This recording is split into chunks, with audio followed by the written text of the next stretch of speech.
Bonjour à tous, j'espère que vous allez bien. Aujourd'hui, une vidéo un peu différente de ce que je fais d'habitude, parce que généralement, je vous parle des derniers jeux auxquels j'ai joué. Généralement, c'est pas forcément une volonté absolue de ma part, mais je suis tendance souvent à coller à l'actualité. Et aujourd'hui, en fait, je voulais revenir. Alors, c'est plus ou moins lié à l'actualité, parce que au moment où je vous parle, on est à J-30 avant la sortie de la Switch 2.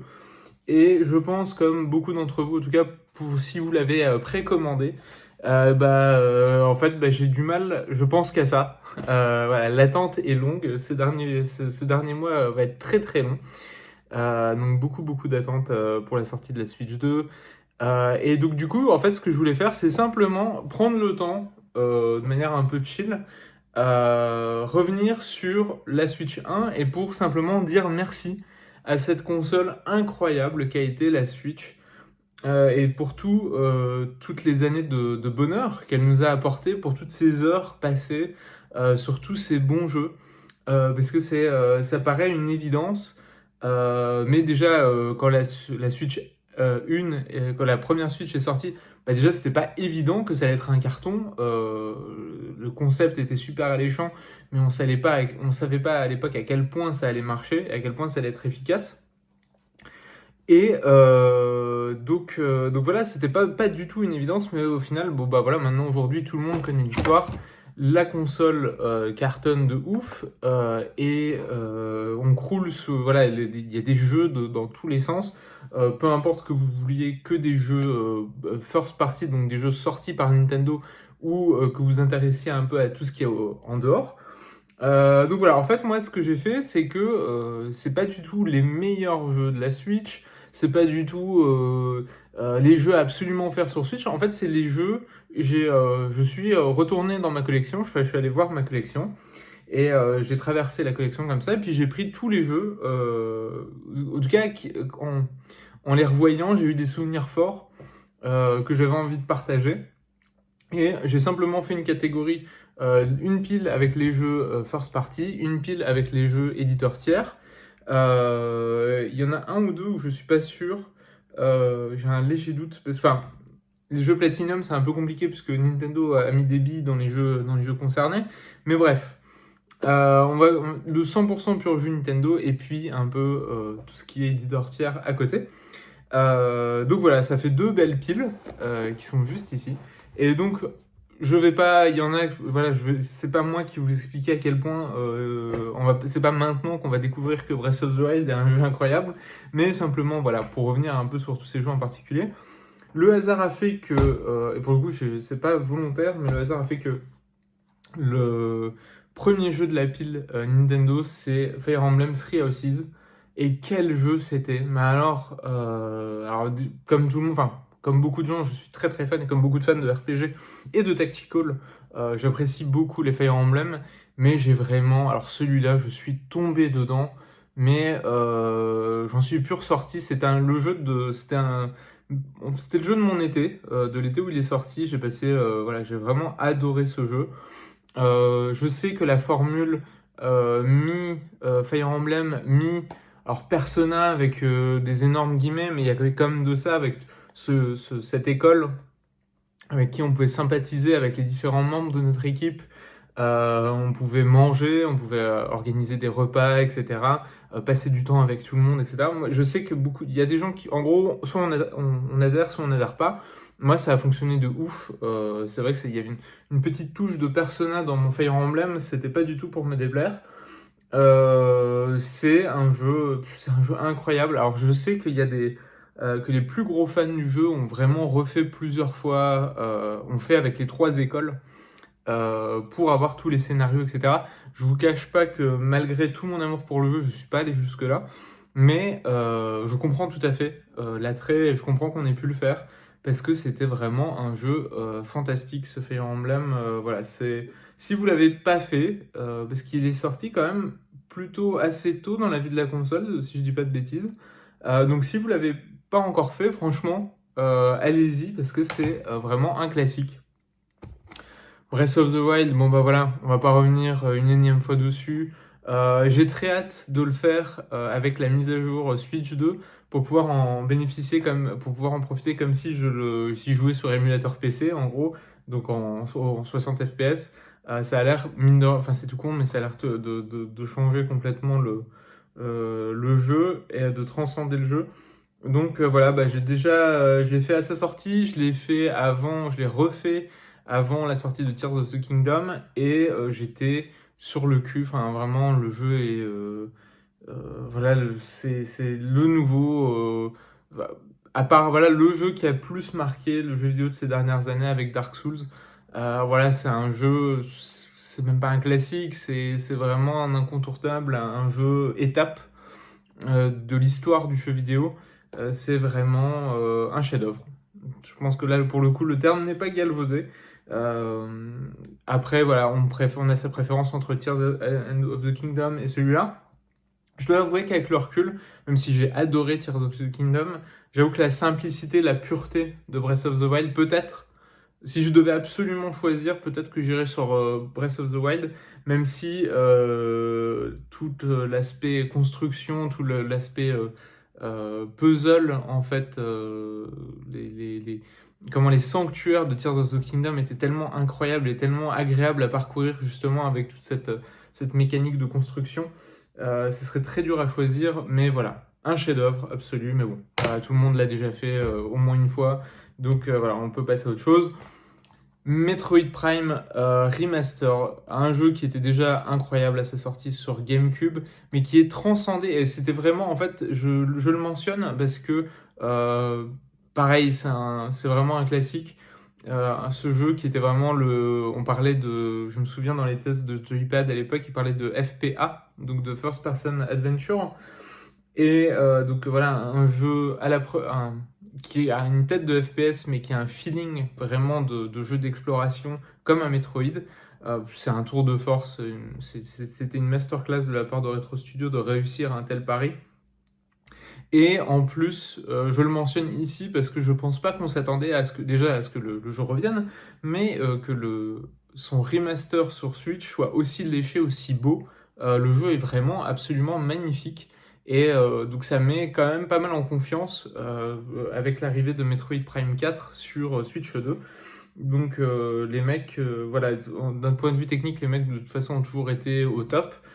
Et c'est une énième preuve, c'était vraiment un super remaster. J'ai pris beaucoup de plaisir à le parcourir. Pokémon Arceus, pareil, encore une fois, là de toute façon, il y a que des classiques là, donc ça va être compliqué de pas dire des banalités. Je le mentionne simplement parce que c'est le Pokémon Arceus. Pour moi, c'est un gros souvenir ce jeu, puisque en fait, j'ai retrouvé l'excitation de jouer à Pokémon que j'avais un peu perdu. Pokémon épée et bouclier était très très bien. Enfin, moi, j'ai passé un très bon moment dessus, mais il y avait un peu cette impression d'être sur des rails. Il n'y avait pas vraiment de surprise. Tandis que là, tout ce qu'il a apporté à la formule, je trouve, en ouvrant le jeu, avec le fait de tous les objectifs liés au Pokédex, etc. Je trouve que ça rafraîchissait complètement la formule et moi j'ai vraiment beaucoup aimé. Le cadre aussi, alors le jeu techniquement, voilà, il s'est fait suffisamment bâcher, c'est pas la peine d'en remettre une couche, mais artistiquement, la patte graphique, l'ambiance générale du jeu, je trouve, fonctionne très très bien. Aujourd'hui, je pense que ça fait partie de mes Pokémon préférés, de mes jeux Pokémon préférés. Donc voilà, surtout, encore une fois, si vous l'avez loupé, n'hésitez pas. Tropical Freeze, on va aller très très vite. Peut-être aller top 3 des meilleurs jeux de plateforme 2D de tous les temps. C'est un chef-d'œuvre. Vraiment, le gap, en fait, maintenant que j'ai refait Country Returns avec la version HD qui est sortie en début d'année, c'est le gap entre le premier et le deuxième est ultra violent. Le premier est très bien, Country Returns était vraiment bien, mais en fait, on sentait que c'était vraiment, on sent que c'est le premier épisode dans le sens où je trouve que, comment dire, l'évolution de la difficulté est parfois un peu mal gérée, avec des moments vraiment très très chiants, qui sont durs pour rien en fait. Et je trouve que cet épisode corrige vraiment ça, c'est beaucoup mieux, le level design est beaucoup mieux digéré, Et ça fonctionne beaucoup mieux, je trouve, et la progression est plus linéaire, enfin la courbe de difficulté est mieux gérée, et jusqu'à un final, vraiment les derniers niveaux sont vraiment intenses, mais il n'a pas ce côté rageant qu'a le premier, parce que le premier parfois peut être vraiment très très chiant, et ce deuxième était vraiment une réussite absolue, et je suis content que grâce à la Switch, plus de gens aient pu y jouer, parce que c'était un jeu Wii U de base. Bon, Smash Bros Ultimate, incroyable, vraiment ce jeu, ça je me souviens. Je le mentionne non seulement parce que c'est un jeu exceptionnel, mais aussi parce que vraiment toute la hype qui a jusqu'à ce jeu, moi je me retape les trailers d'annonce des personnages de temps en temps parce que c'était vraiment l'ambiance de folie qu'il y avait. Et puis avec les Battle Pass, avec les différents Season Pass qu'on a eu, enfin l'annonce enfin voilà, je pense que l'euphorie autour de l'annonce de Banjo et Kazooie qui reviennent dans un jeu Nintendo, enfin, c'était incroyable. Steve de Minecraft, évidemment. C'était dingue. C'est casting de fou, un jeu de ouf qui est toujours aussi agréable, auquel je rejoue de temps en temps. Je suis complètement nul à Smash, j'ai aucun niveau, mais je prends vraiment beaucoup de plaisir à le ressortir de temps en temps. Vraiment un chef-d'œuvre. Encore une fois, ça c'est vraiment un chef-d'œuvre. Luigi's Mansion 3, je pense que personne s'attendait à voir cette licence au demeurant très sympathique. J'ai beaucoup aimé le premier sur GameCube, j'avais trouvé le 2 sympathique sur 3DS et sur Switch, parce qu'il est ressorti en HD, mais le chef-d'œuvre de la série, c'est celui-là, le numéro 3, le level design, la progression, l'ambiance, l'humour, les graphismes, bah, c'est vraiment...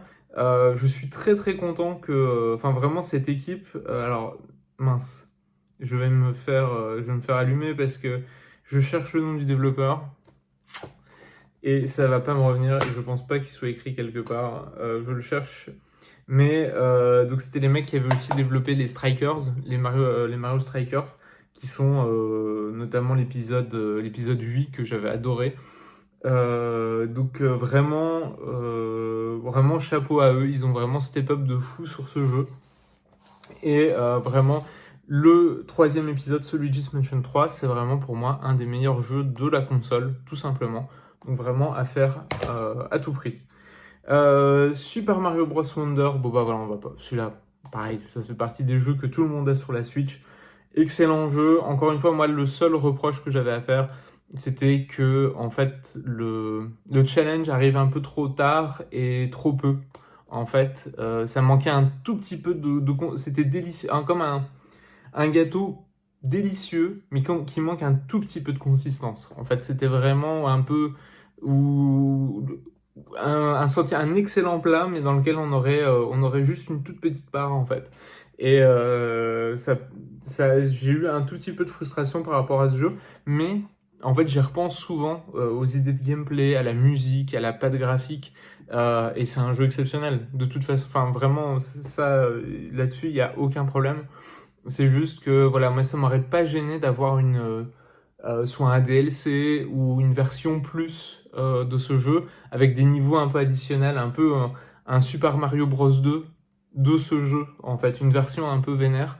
J'adorerais voir ça. Ce serait vraiment top. Mais excellent jeu, quoi qu'il en est.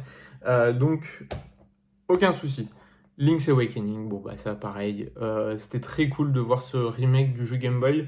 Jeu Game Boy qui est vraiment un grand souvenir d'enfance pour moi et comme pour beaucoup de gens. Et un remake tout à fait réussi, malgré les petits problèmes de framerate par endroit, mais une direction artistique absolument charmante et qui fonctionne très très bien. Donc voilà, après on a sa préférence, l'original, le remake. Peut-être, bah, je serai toujours. Je peux pas être objectif parce que voilà, la version Game Boy sera toujours dans mon cœur, mais c'était vraiment un excellent remake. Bon, Super Mario 3D All Star, ça c'est de la triche. Je le mentionne parce que c'était en fait, bon, au-delà du fait que ce soit trois excellents jeux, enfin deux chefs-d'œuvre et un excellent jeu, on va dire. C'était très cool de pouvoir refaire Mario Galaxy. C'est vraiment dommage qu'on n'ait pas eu Galaxy 2. Ça c'est un peu un move, c'est un peu un move de rat quand même de pas avoir mis Galaxy 2. j'ai envie de dire, ça leur coûtait rien de le rajouter en plus. Même en bonus à débloquer, c'est pas grave. Même en DLC, au point où on en est, c'est pas grave. C'est dommage. J'espère qu'on finira par avoir Galaxy 2 sous une forme ou une autre. Et aussi ce côté bizarre que Nintendo a décidé que ce jeu ne serait... qu'il n'y aurait pas de réédition. Donc une fois que les stocks ont été vendus, il y a eu du coup, ce jeu apparaît, vous le trouvez dans vos boutiques d'occasion à des prix un peu bizarres, genre 60, 80, 100 euros s'il est sous blister. Je trouve ça un peu con. Tout le monde devrait pouvoir jouer à Mario Galaxy sans devoir dépenser aussi cher. Mais voilà, très très très très bonne collection, un peu flemmarde, c'est dommage. Xenoblade Chronicles Definitive Edition, pareil, ça c'était un jeu d'un été, excellent, un remake même incroyable, vraiment pour le coup, encore un très beau travail de remaster sur ce jeu. Bon, de toute façon, Monolith Software, les mecs ont tout pété sur Switch. Enfin, voilà, ils avaient déjà tout mon respect avec l'original Xenoblade Chronicles. Mais entre Xenoblade 2 et Xenoblade 3, le taf qu'ils ont fait, au fait, ils ont participé au développement de Breath of the Wild, Tears of the Kingdom. Non, je sais plus, je crois même. Je me demande même s'ils n'ont pas travaillé sur Splatoon, même. Enfin bref, les mecs sont devenus les techniciens, les magiciens techniques de Nintendo. Voilà, c'est vraiment. Et je mentionne celui-là, alors quitte à le mentionner tout de suite, je mentionne aussi Xenoblade Chronicles 3, qui est mon préféré de la trilogie, qui est vraiment un jeu incroyable. Vraiment, alors celui-là. Techniquement, vous pouvez quand même en profiter idéalement, faites-les tous, parce que ce sont de toute façon des excellents RPG.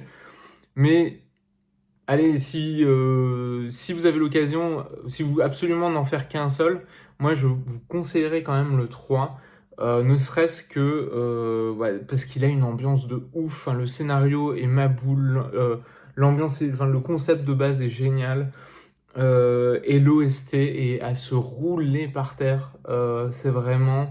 Je trouve aussi que c'est le plus beau character design de tout. Enfin, c'est les meilleurs, ouais, les meilleurs character design de la trilogie. Voilà. En plus, on a eu le droit à des DLC de ouf avec ce jeu. Enfin, un DLC de ouf. Donc voilà. Non, franchement, ma boule. Xenoblade, voilà. De toute façon, faites-les tous. Mais Xenoblade Chronicles 3, c'était vraiment une tuerie.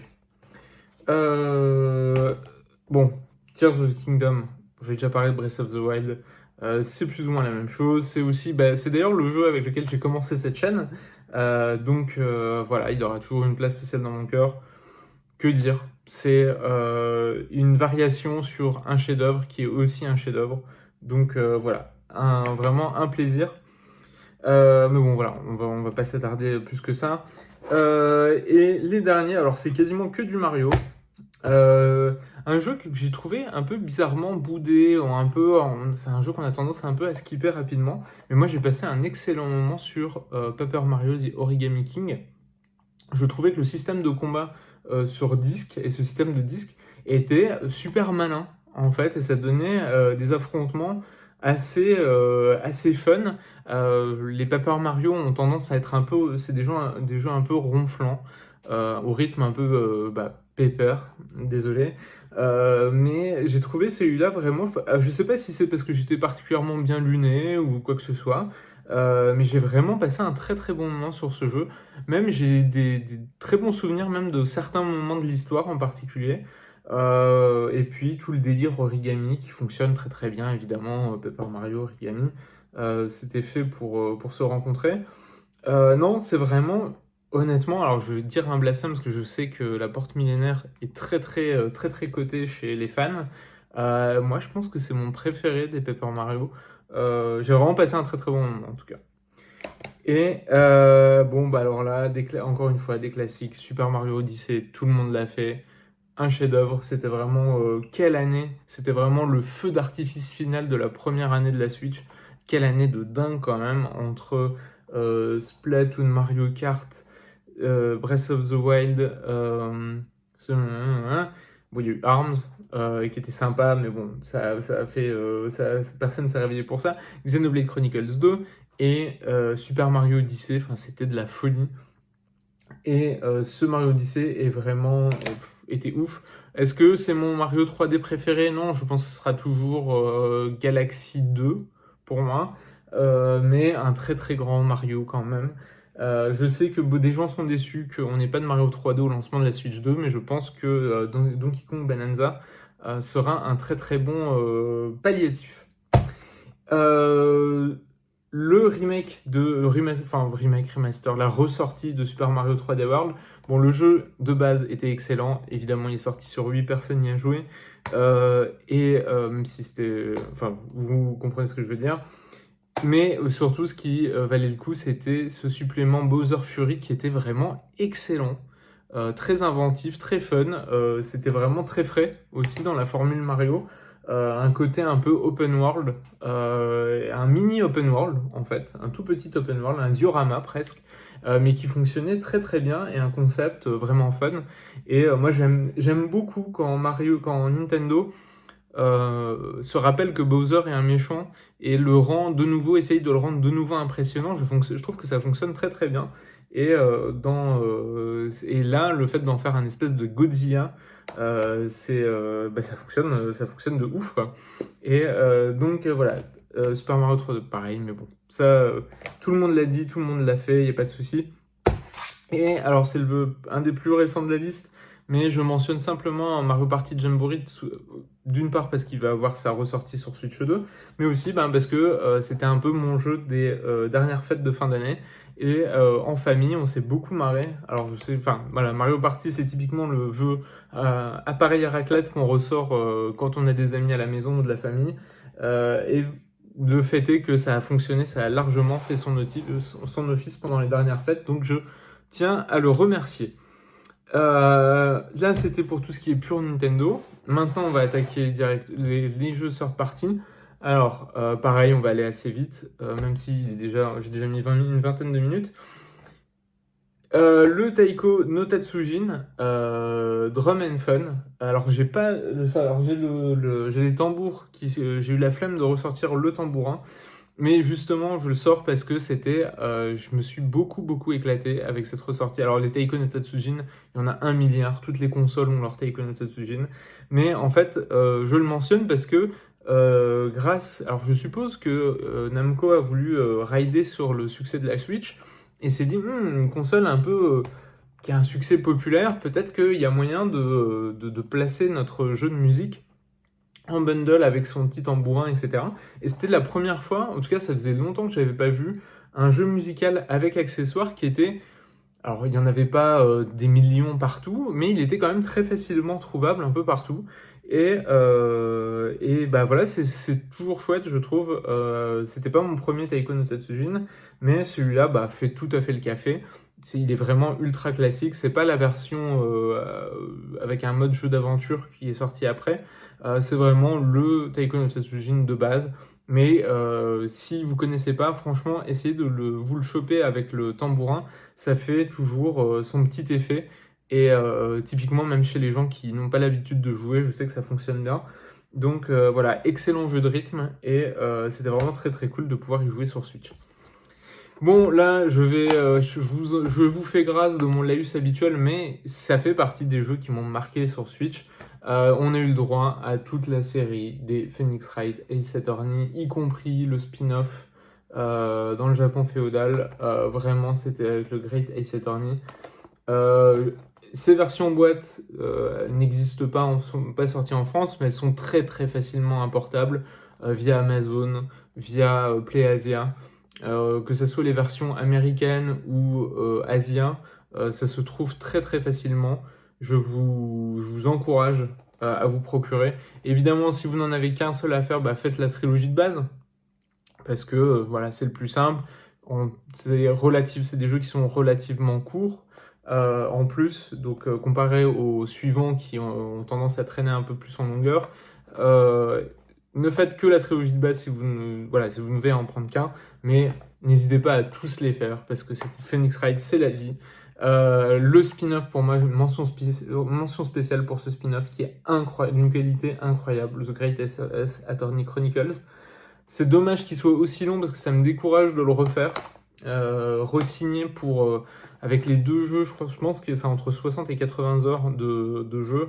Alors 60 à 80 heures d'aventure narrative, c'est un peu long, mais ça n'empêche que ce sont des jeux exceptionnels qui font partie de mes jeux préférés de la console, tout simplement.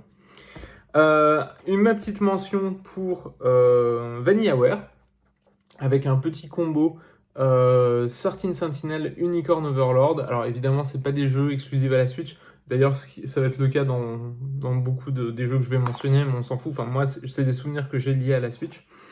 Et en particulier, je trouve que c'est des jeux qui fonctionnent super bien sur Switch, puisque il s'agit d'un cas, dans le cas de 13 Sentinels, comme The 100 Line dont je vous ai parlé il y a pas longtemps, d'un mix entre tactical, oui, un jeu là c'est plus du tower defense que vraiment du tactical à proprement parler, qui mélange donc de combat contre des extraterrestres et visual novel, avec un scénario de ouf malade.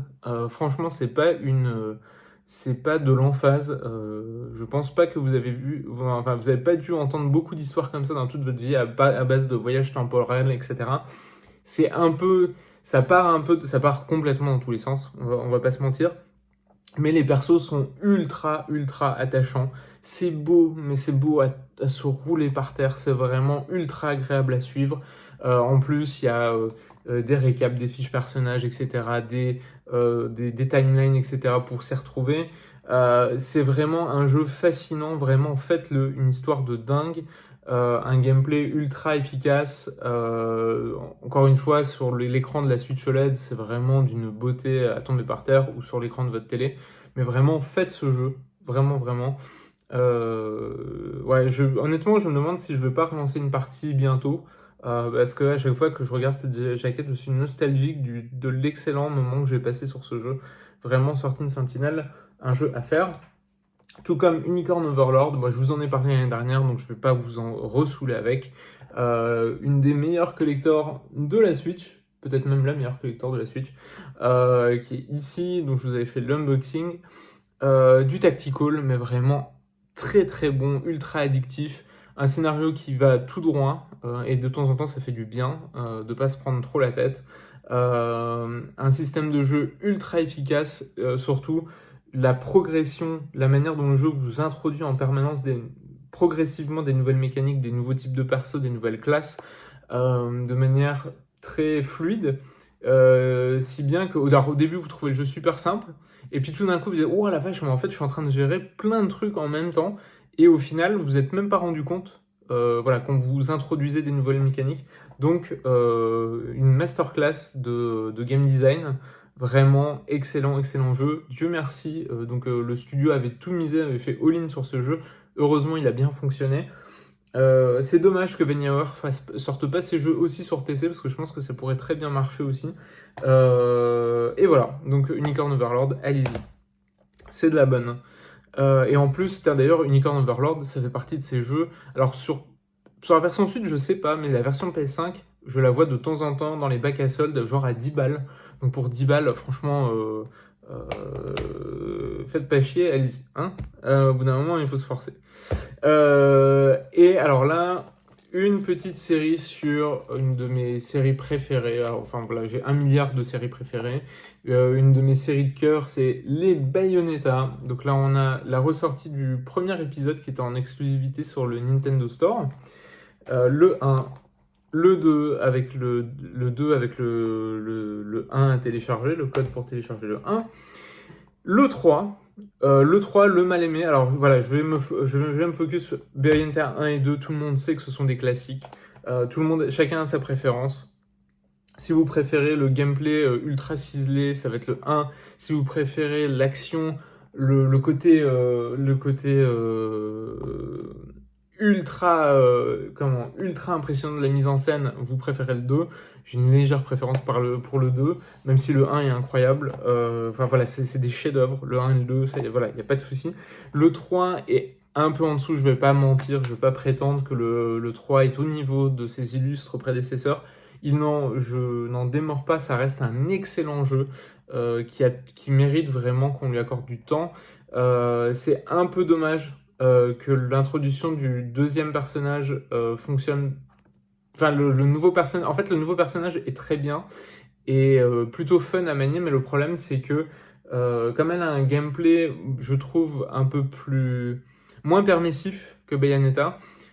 Du coup, et comme on alterne les deux, on n'a pas le temps vraiment en tout cas, moi, j'ai pas eu le temps sur mon run de vraiment prendre bien en main le personnage. J'avais toujours l'impression de survoler, et ce qui était un peu frustrant.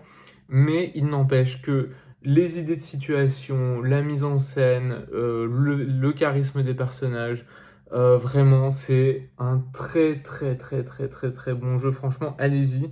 Voilà, ne vous laissez pas, voilà, n'écoutez pas les esprits chagrins. En plus, c'est un jeu pareil qui est régulièrement soldé ou qui se trouve pour pas très cher facilement. Donc Bayonetta 3, vraiment un jeu que j'ai adoré.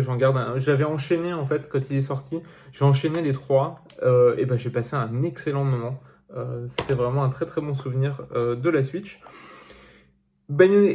Quelques mois après est sorti Bayonetta Origin, qui est donc, comme son nom l'indique, une prequel à tout ça. Et c'est un jeu, alors je vous en avais parlé, alors ça fait partie de mes toutes premières vidéos, je vous en avais parlé, c'était un petit coup de cœur pour moi, notamment à cause de sa direction artistique de type livre pour enfants, Alice au Pays des Merveilles, et où on dirige deux personnages en même temps, Alice et Chouchou. Ça fonctionne super bien. Alors le rythme est pas posé, c'est pas de l'action frénétique comme Bayonetta les trois premiers. C'est un peu plus posé parce que comme on joue deux personnes en même temps, si c'était aussi intense, on s'en sortirait pas. Là, on est plus dans il y a du puzzle, il y a de la réflexion, il y a de l'action aussi. Mais le rythme est un peu plus, voilà, un peu plus piano. Donc du coup, peut-être que des gens vont trouver ça un peu trop mou, mais je trouve que ce jeu mérite largement, largement qu'on lui donne une chance. Je le trouve absolument charmant. Il a une très belle BO, il a une très belle, magnifique direction artistique qui compense voilà, le fait que la Switch soit pas un foudre de guerre. Je trouve que ça se sent pas du tout sur ce jeu. Voilà, c'est un jeu exceptionnel. J'ai pas honte de le dire. J'ai vraiment passé un très très bon moment. Et en plus, justement, ce pari de vous faire jouer deux persos, je trouve qu'il est tenu et c'est pas du tout bordélique. Ça demande un peu une gymnastique mentale, mais ça fonctionne très très bien. Donc c'était Bayonetta Origins, Cereza and the Lost Demon, parce que je n'avais pas donné son nom complet. Triangle Strategy, c'est un de mes RPG préférés de la console, tout simplement, et un de mes tactical préférés. Excellent, excellent tactical. Alors, une direction, donc c'est un de ces fameux jeux en HD 2D, comme la même direction artistique que Octopath Traveler.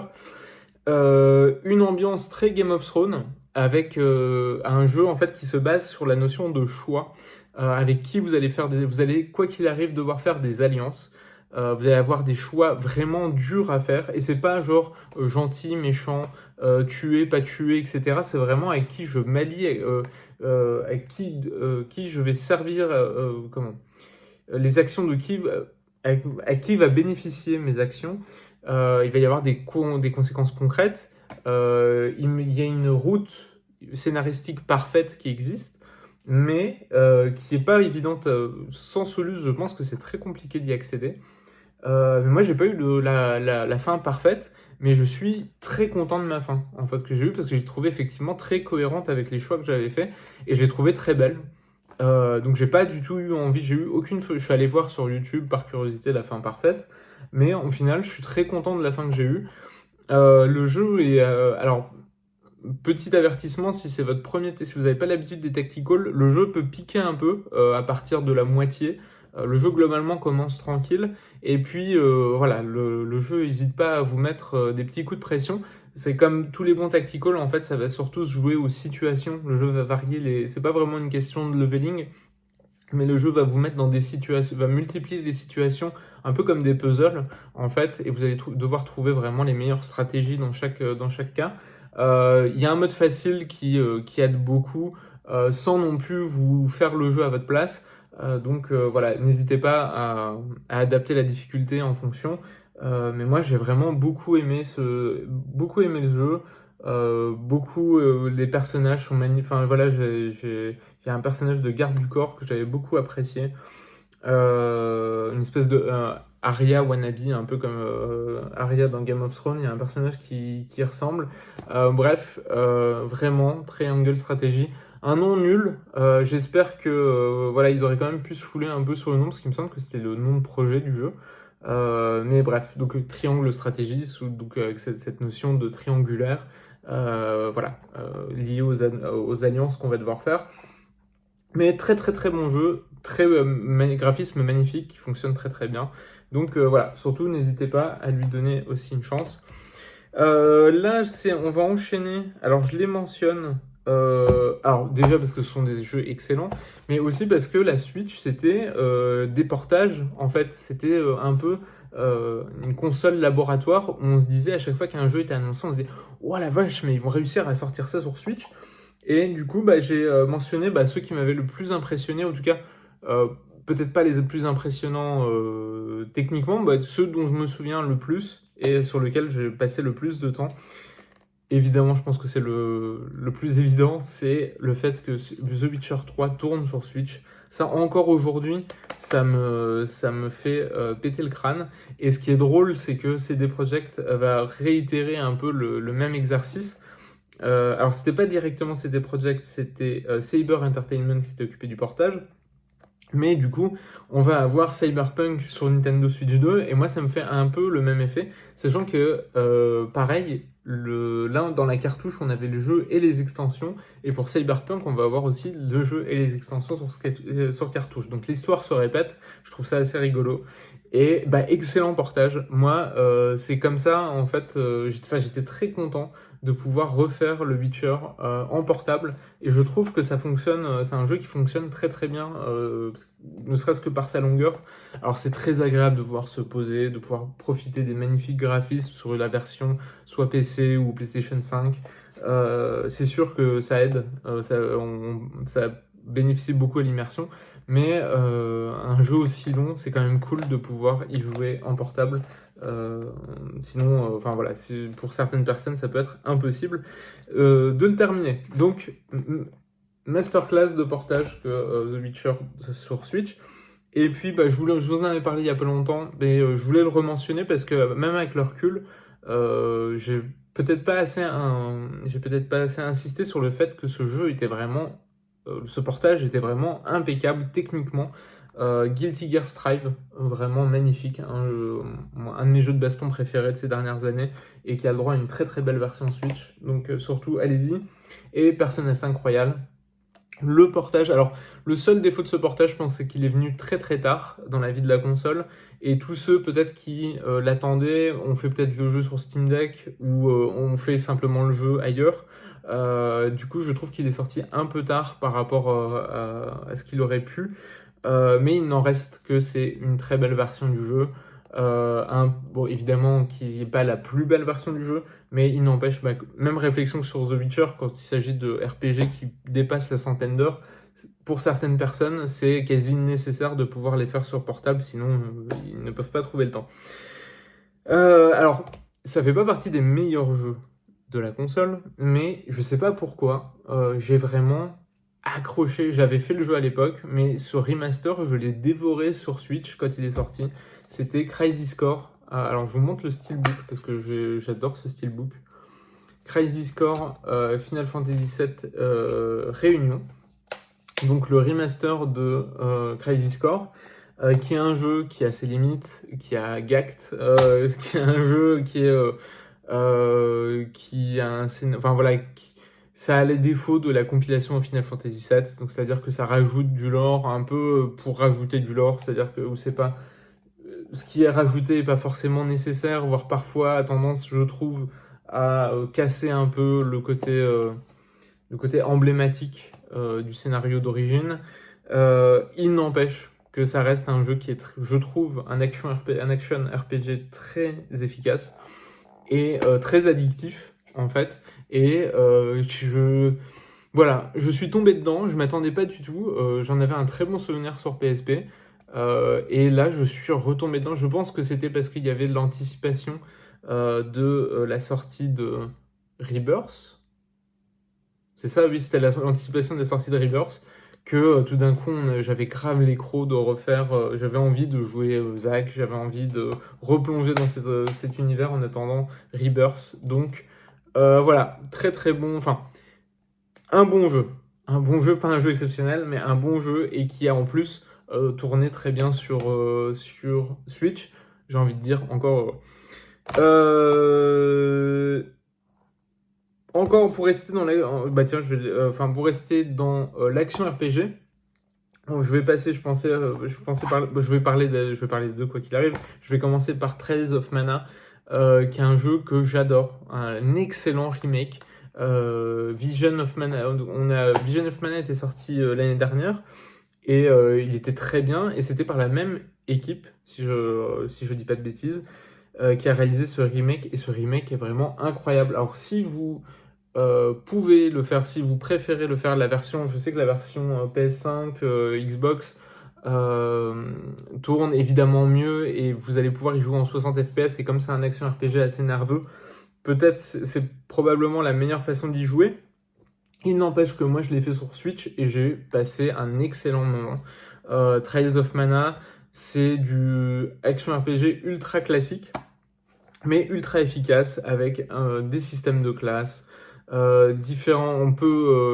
C'est très bourrin, mais c'est très très fun. Enfin voilà, moi j'ai pareil, c'est un souvenir d'été ce jeu. Et voilà, c'est un peu ce goût, c'est un peu ces jeux, oui c'est ça.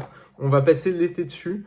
Ce sera probablement pas le jeu de l'année, le meilleur jeu de l'année qu'on aura fait, mais vraiment le temps qu'on y a passé, on ne le regrette pas. Et ce Trails of Mana, vraiment, c'est un excellent souvenir. Et voilà, en plus, enfin, voilà, comme ça, un Mana, on a le droit à une très très belle direction artistique. C'est pas le plus beau jeu de la console, mais ça fait largement le café. Et voilà, j'étais vraiment addict à ce jeu quand il est sorti. Parlant d'addictif, le chef-d'œuvre, le roi du beat'em all, Streets of Rage 4, vraiment. Alors encore une fois, j'en profite pour vous montrer le magnifique steelbook. Vraiment très très beau steelbook de Street of Rage 4. Désolé. Je pense que personne n'y croyait au retour de Street of Rage. C'est un peu le retour, un peu comme le retour de Fatal Fury dont je vous ai parlé la dernière fois. Et non seulement les mecs reviennent, mais en plus sortent un jeu qui est pas seulement à la hauteur de la légende Streets of Rage pour tous les gens qui ont eu la chance d'avoir une Mega Drive, mais en plus, à mon goût, ce qui est le meilleur beat'em all de tous les temps. Dans le genre, honnêtement, je sais pas s'il y a mieux, à part Streets of Rage 2, en fait.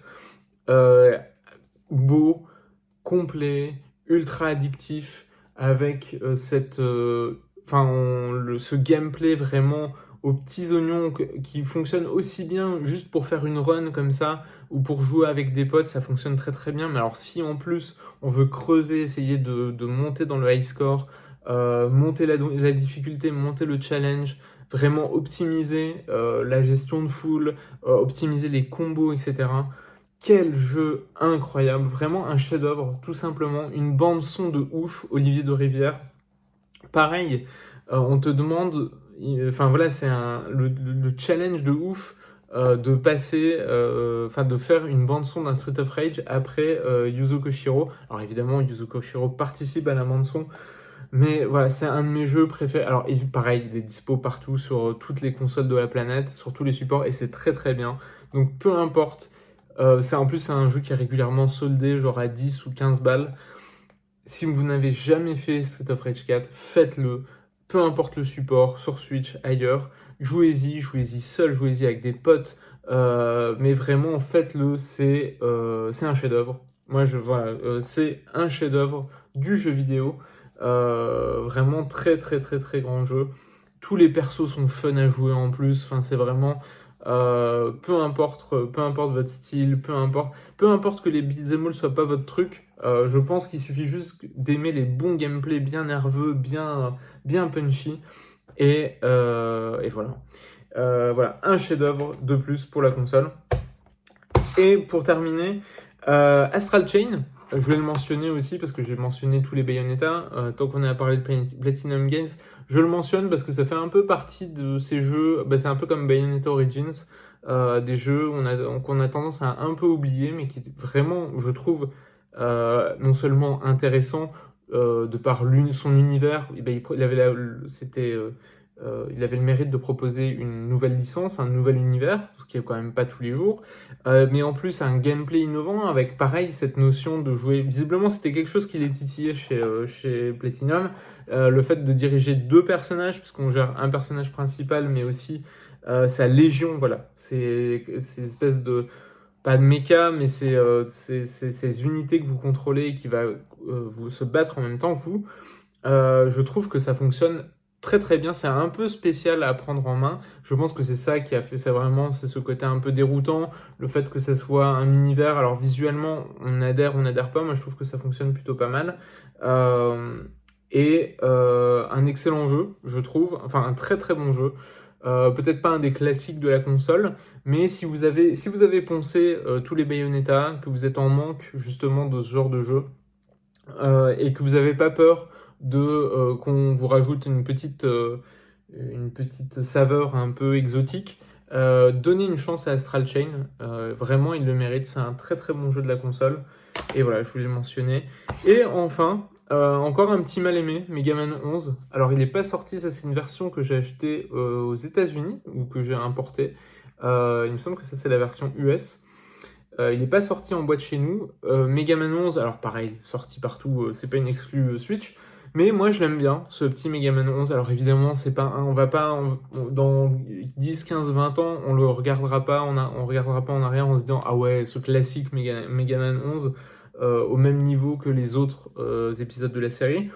Mais une fois passé le regret que peut-être, je pense, la patte graphique est un peu fade. Voilà, je pense que visuellement, c'est son plus grand problème, c'est que visuellement, il est peut-être pas ouf. Je trouve, j'ai passé un excellent moment sur ce jeu. Pareil, l'idée, c'était de se remémorer des bons moments de la Switch.